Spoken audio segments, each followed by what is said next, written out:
Pernah nggak sih kalian ngerasa kayak lagi balapan sama waktu pas lagi baca kitab suci? Di dunia yang serba cepat ini, ternyata cara kita berinteraksi dengan hal-hal yang sakral pun ikut-ikutan ngebut. Nah, kali ini kita bakal ngobrolin sebuah seni yang mungkin udah mulai kita lupain. Seni memperlambat hati. Ceritanya tuh berawal dari obrolan yang nggak sengaja saya dengar pas bulan Ramadan. Ada yang nanya, udah hatam berapa kali? Terus dijawab, Alhamdulillah 3, ini pakai mode 1,5x. Saya diam sejenak. Hah? Mode 1,5 kali? Sejak kapan tadarus Al-Quran itu jadi kayak nonton podcast yang bisa dipercepat? Dan disinilah kayaknya letak masalah utamanya. Di satu sisi kita punya tadarus, sebuah ibadah yang seharusnya sakral, penuh perenungan. Di sisi lain, kita punya kebiasaan baru, nonton ini, itu, podcast, video, apa aja, yang semuanya bisa kita cepetin. Sadar nggak sadar, kebiasaan ini mulai nyerap ke cara kita beribadah.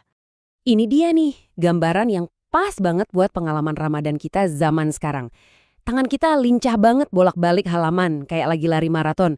Tapi hati kita seringnya ketinggalan di belakang, masih loading, atau bahkan ya itu tadi, buffering, gagal nyambung sama maknanya. Oke, jadi kenapa sih hati kita bisa sampai masuk ke mode buffering ini? Kenapa fenomena yang bisa kita sebut spiritual speedrunning ini makin sering terjadi? Di mana lisan kita melesat jauh, ninggalin hati yang masih berusaha buat connect. Jawabannya, ya, ada di mana-mana. Kita hidup di dunia serba instan kan? Makanan cepat saji, pesan instan, tren viral dalam semalam. Budaya serba cepat ini, tanpa kita sadari, ngebentuk pikiran kita bahwa semua itu harus efisien, harus ngebut. Termasuk ibadah. Seolah-olah pahala itu kayak diskon flash sale yang harus buru-buru kita kejar. Dan inilah yang kejadian. Kata hatam, yang artinya menyelesaikan bacaan Al-Quran, maknanya jadi geser. Dari yang tadinya sebuah pencapaian spiritual, sekarang jadi lebih mirip garis finish di sebuah perlombaan. Siapa yang paling cepat, siapa yang paling banyak, dialah juaranya. Pengalaman ini nyata loh. Ada cerita suatu malam di masjid, pas lagi coba meresapi satu ayat tentang sabar, rombongan tadarus udah ngebut jauh di depan. Sampai ada yang noleh dan ngingetin, Pak, jangan ketinggalan, nanti nggak hatam.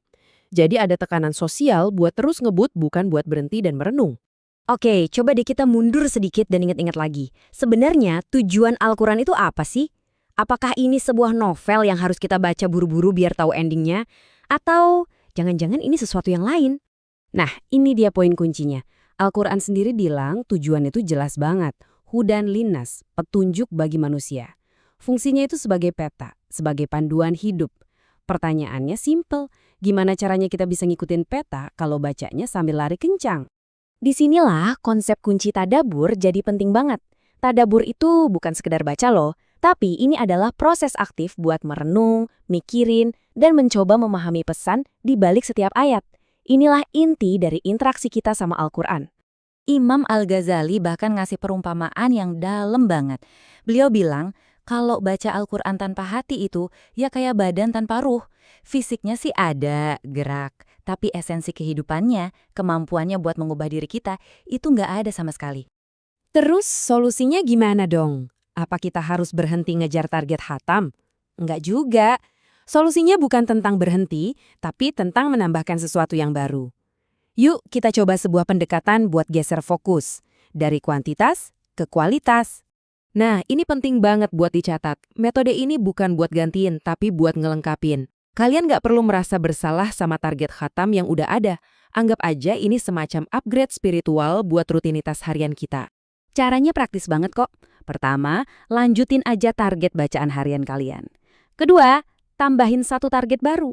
Pilih satu ayat aja dari yang kalian baca hari itu. Ketiga, luangkan waktu buat bener-bener pahami ayat itu.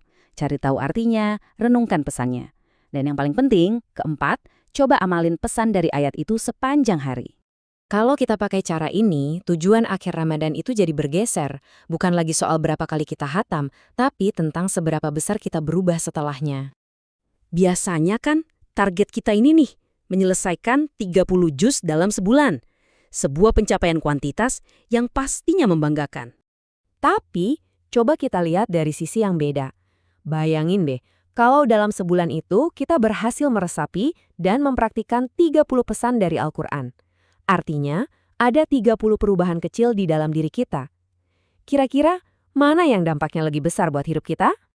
Ini semua ngingetin kita lagi kalau Ramadan itu sejatinya adalah bulan transformasi, bukan sekedar bulan resitasi. Al-Quran itu diturunkan buat ngebentuk kita, bukan buat dilombain kecepatannya. Oke, dengan semua pemikiran ini, yuk kita balik lagi ke pertanyaan yang jadi pembuka obrolan kita tadi. Pertanyaan ini nih, pasti bakal kita dengar lagi. Udah hatam berapa kali? Sebuah pertanyaan yang, ya, syarat dengan ekspektasi jumlah. Mungkin kita bisa coba menjawabnya dengan cara yang sedikit berbeda.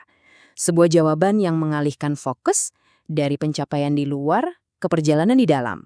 Belum hatam, tapi saya lagi berusaha biar satu ayat aja bisa benar-benar tamat di hati saya. Dan sebagai penutup, coba deh kita renungin ini bareng-bareng. Mungkin masalah terbesarnya bukan karena lisan kita terlalu cepat, tapi karena hati kita yang terlalu lambat untuk berhenti, untuk berpikir, dan untuk meresap. Mungkin inilah seni yang perlu kita latih kembali. Seni memperlambat hati.